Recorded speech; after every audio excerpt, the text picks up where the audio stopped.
What's up and welcome to Pro Football Now. We're approaching the quarter turn of the NFL season. I'm Maggie Gray, joined by Albert Breer and Tim Rohan of the MMQB. We're starting this week as we do every week, which is emptying the reporter's notebook. And obviously, this is a week that was unlike any that we've seen with the player protests after the comments from President Trump.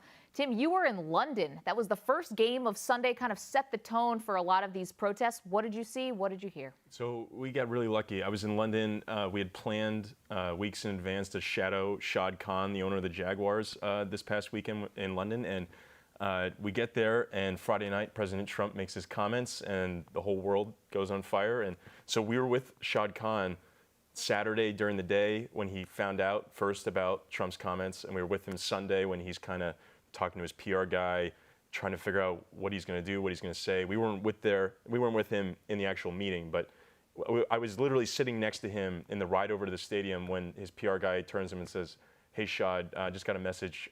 Calais Campbell's rounding up the players over at the stadium, and they're planning something."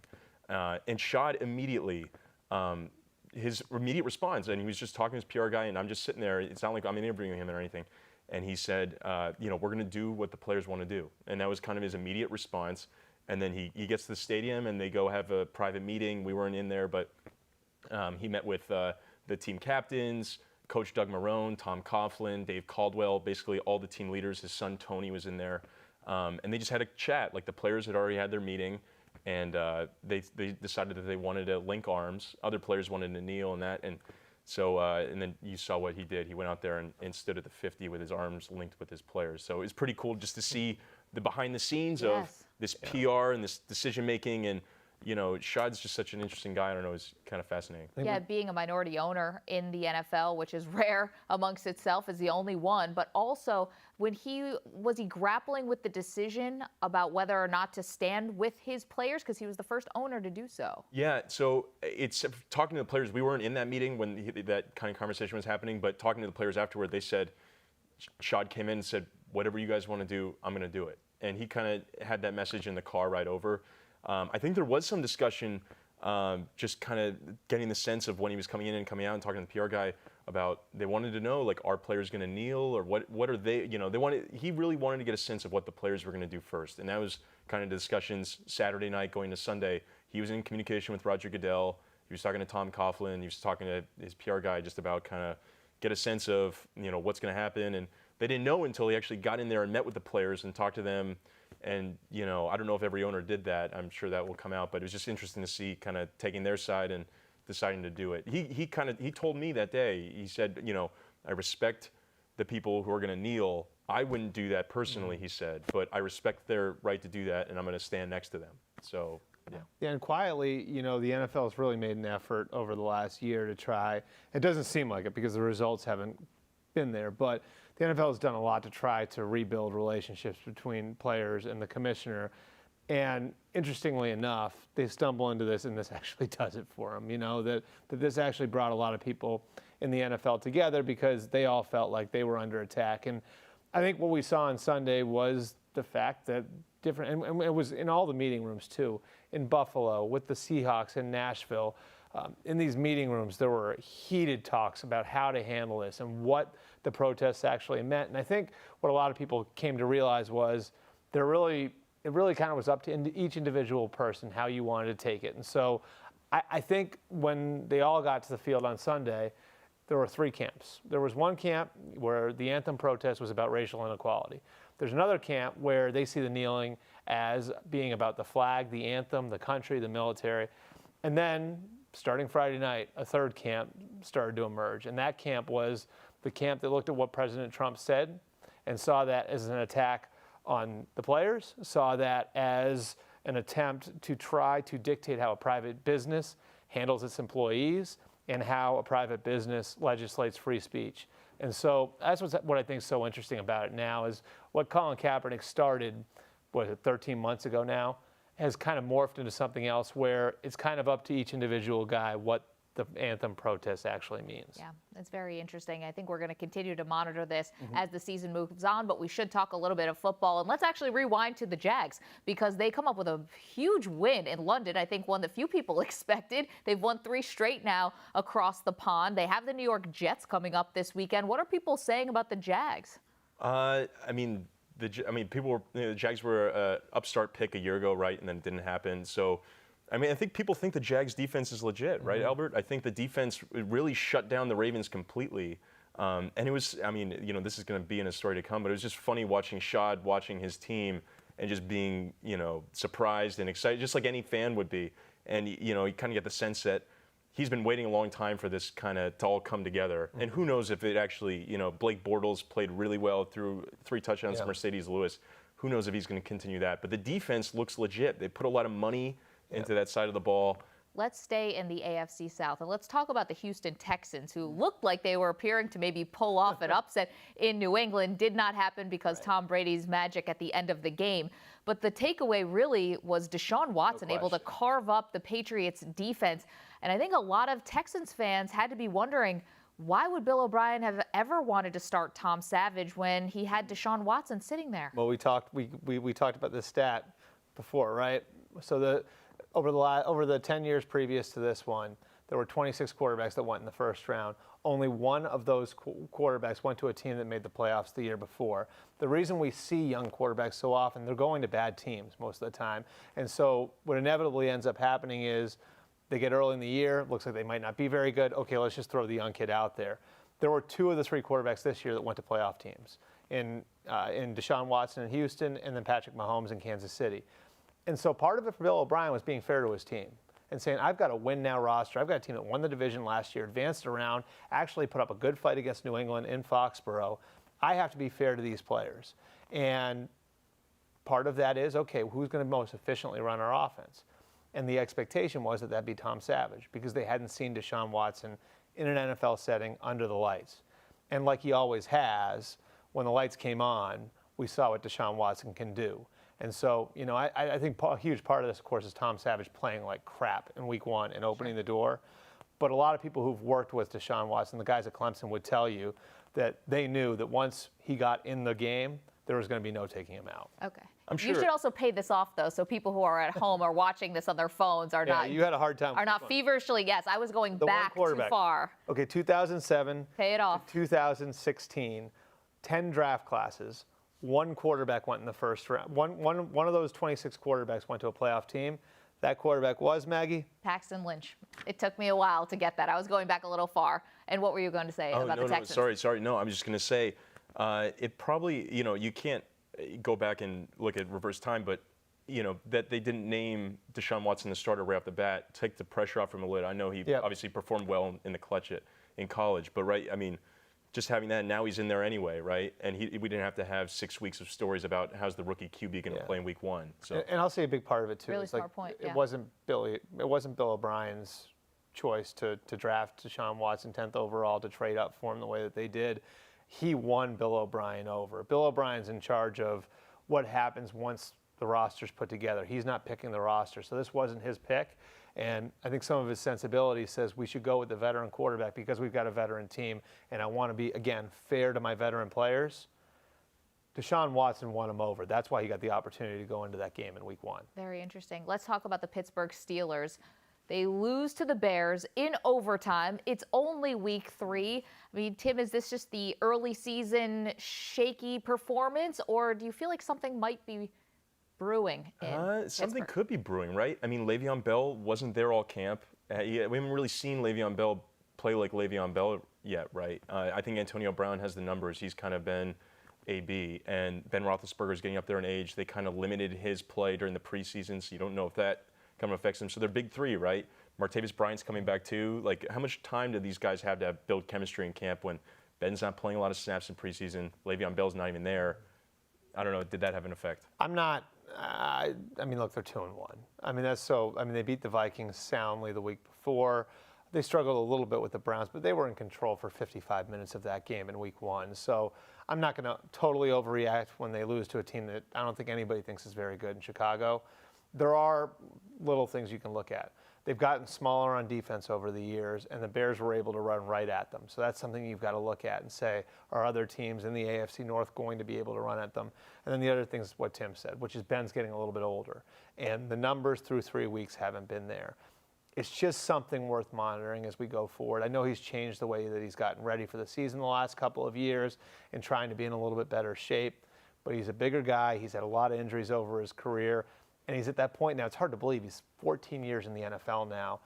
I mean, I think with not just Ben, but with Eli Manning in New York, with Phillip Rivers in Los Angeles, those guys are now getting into that age range where, I mean, look, we've had the outlier with Tom Brady there, but not everybody can operate at that level at that age. Tim and Albert, we're going to see Albert later. Tim, thank you so much for being here. Really appreciate it. Thanks for having me. Now we're going to send it to our friends from Pro Football Focus. Steve Palazzolo, Sam Monson. They're looking at the Seahawks defense and maybe something that you should be looking at too. I'm Steve Palazzolo. And I'm Sam Monson. We are Pro Football Focus, and this is Well Actually. Sam, the Seattle Seahawks are known for their defense, from the Legion of Boom on the back end to what's usually an elite pass rush group with Michael Bennett, Cliff Averill, Frank Clark, and Sheldon Richardson. That defensive line should be one of the league's best. They should be dominating up front as far as pass rushing goes. Well, actually, that hasn't been the case through 3 weeks. Yeah, and you don't need to go back very far beyond this past week in Tennessee. The story there was that they were run all over this defense, and it was DeMarco Murray and it was Derrick Henry, but they got virtually no pressure whatsoever on quarterback Marcus Mariota. 2 total pressures in that entire game, and they came from a linebacker and a backup defensive tackle. Cliff Averill, 0 pressures. Michael Bennett, 0 pressures. Sheldon Richardson, 0 pressures. Frank Clark, 0 pressures. Sensing a trend. All those great players that we talked about that are supposed to form the backbone of this pass rush were able to get nothing done against a good Tennessee offensive line. Now, we've graded these guys well in the past. Cliff Averill last season had 70 total pressures, one of the higher marks in the league among 4-3 defensive ends. But right now, through 3 weeks, this team has nobody with a pass rush grade higher than 66.0 at our system. So look, this secondary gets a ton of the credit in Seattle. Richard Sherman, Earl Thomas, the big names. But we know that a lot of Seattle's success has come down to the pass rush. 2013, they signed PFF's top 2 free agent edge defenders, Michael Bennett and Cliff Averill. They come in and they have the top pass rush in the entire league that year, win the Super Bowl. Since that point in 2013, they've declined a little bit, but they've always been a top 6 pass rushing group every single season. This year, though, only 30th in pressure percentage in the NFL, a major decline. In the one game that they actually did get a little bit of pressure was week 1 against the Green Bay Packers and Aaron Rodgers. They sacked him 4 times, but even that game is one that you'd watch the tape and you look at it, it was a lot more about the Green Bay offensive line controlling the line of scrimmage. Seattle did not really harass Rodgers like the stat sheet might show. Yeah, and not just the offensive line, but that entire Green Bay passing system invites more pressure on it than a bunch of other offenses you're going to see. We charged Aaron Rodgers with 2 of those sacks himself, so a huge amount of the sacks that Seattle was able to get were placed on the blame of the quarterback rather than the pass protection trying to get to him. Rodgers held the ball that week an average of 3.19 seconds, by far the highest mark in the league. 27 of his passes took longer than 2.5 seconds to come out that week, again, by far the highest mark in the league. So the Seattle pass rush just had longer and more opportunity to get home against Aaron Rodgers and the Green Bay Packers. When you look at the PFF grading that takes into account the speed of the pressure and the decisiveness of the pressure, this season they're 28th in the National Football League. So Seattle's sitting here at 1-2, and I think you have to blame the pass rush for a little bit of that start. Week 1 with Green Bay and week 2 against San Francisco, the defense as a whole was still pretty good, but last week it did come back to bite. As you said, they could not get any pressure against Tennessee, and the defense really did let them down. So if they're going to turn their season around, it's going to be down to Bennett, Averill, Clark, and Richardson turning things around and finding a way to get after the quarterback like we know that they can.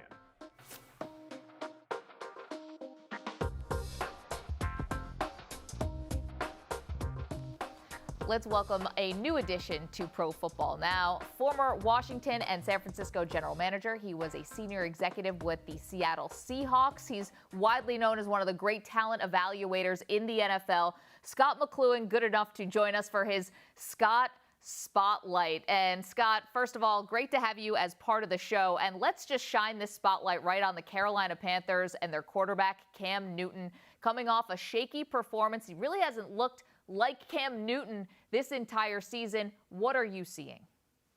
You know, the thing about it is, and it's all positions across the board when you're not able to go through training camp, a full training camp, but especially the quarterback.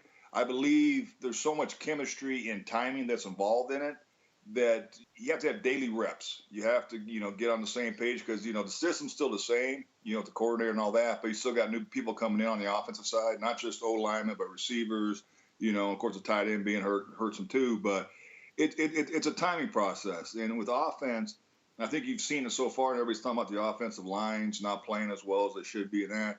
Offense takes longer than defense to get on board with. And I think that's what we run into because he's a really, really talented player. He's got phenomenal talent, and he's got good people around him.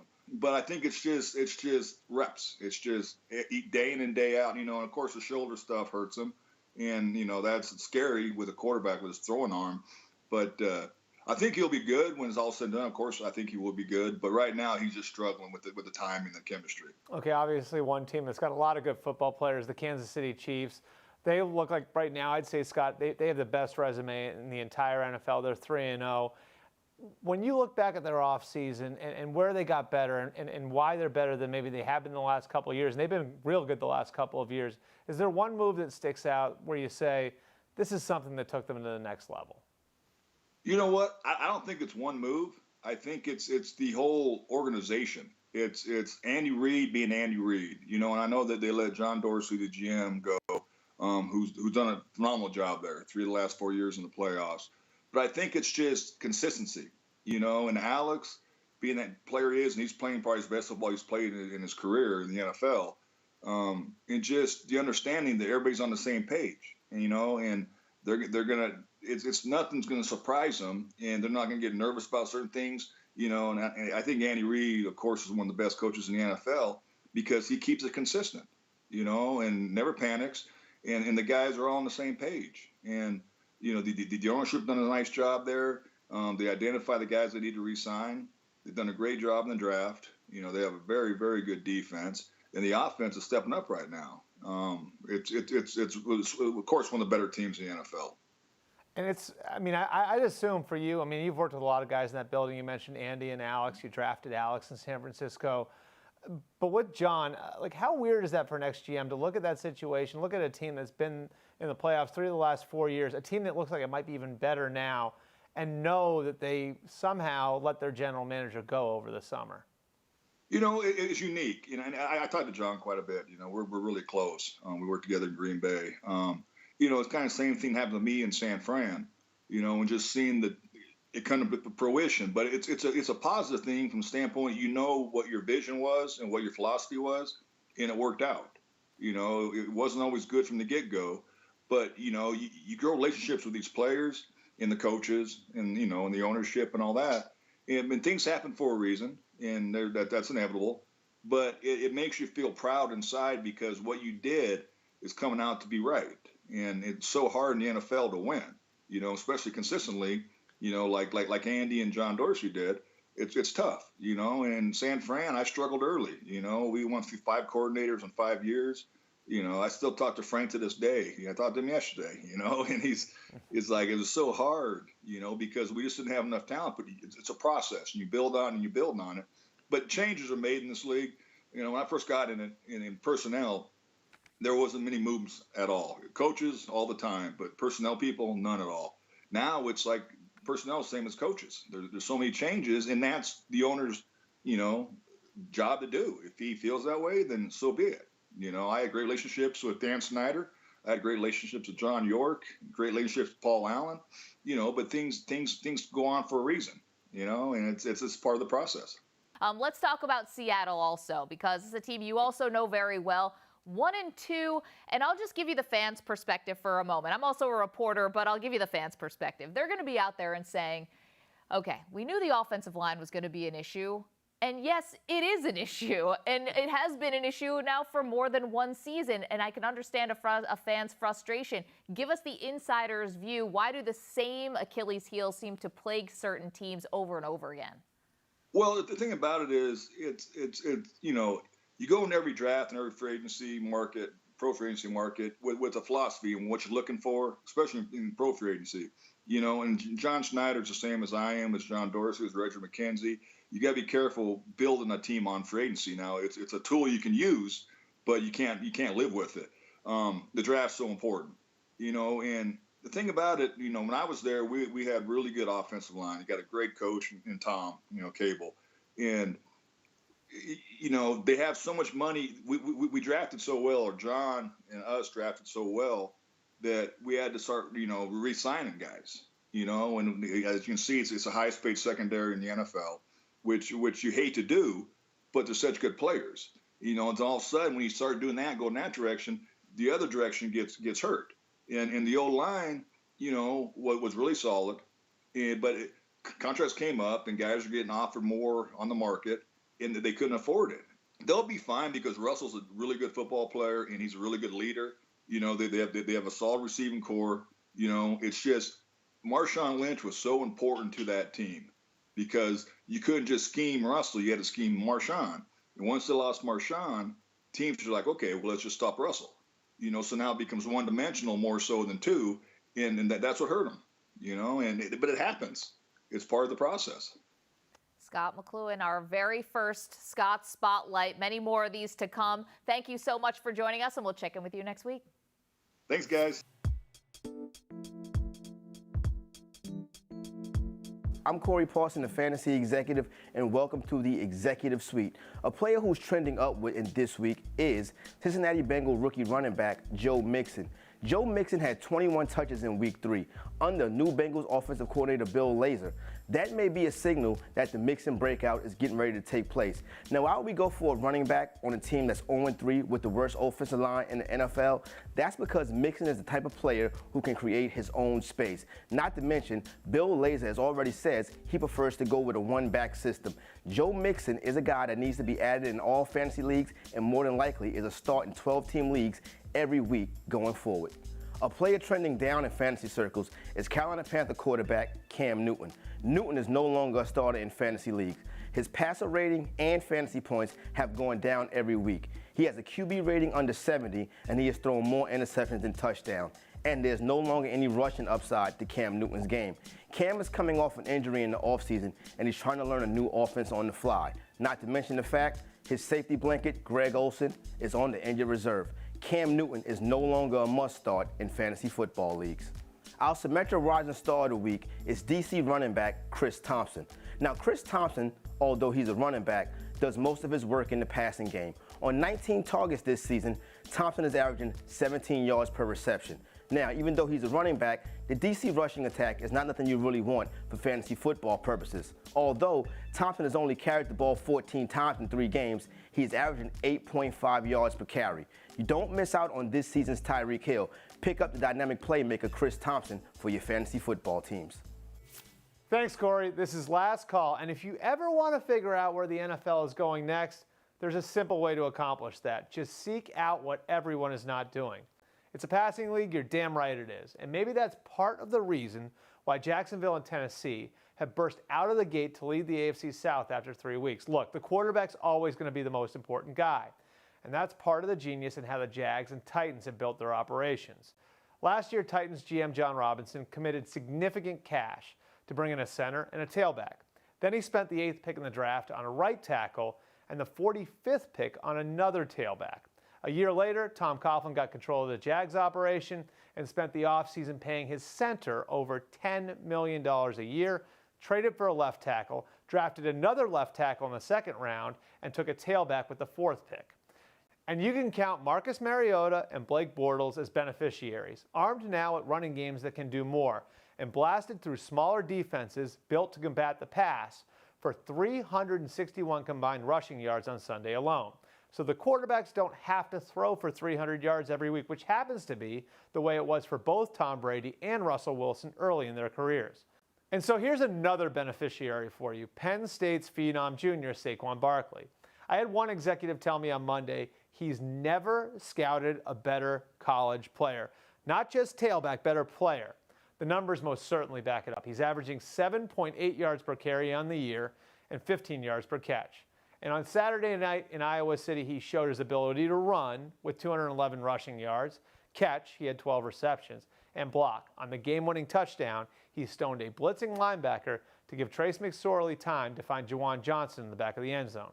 And the measurables, well, they're there too. 4.33 speed in the 40-yard dash, 445 pounds on the bench, and a 230-pound frame. And even better for Barkley himself, he's set to arrive as his position is going through a renaissance with young horses like Todd Gurley, Melvin Gordon, Ezekiel Elliott, Christian McCaffrey, Joe Mixon, Dalvin Cook, and yes, Leonard Fournette and Derrick Henry moving into starring roles in the league. Oh, and that trend the Jaguars and Titans seem to be resetting here, zigging when other teams zag, that won't hurt him either.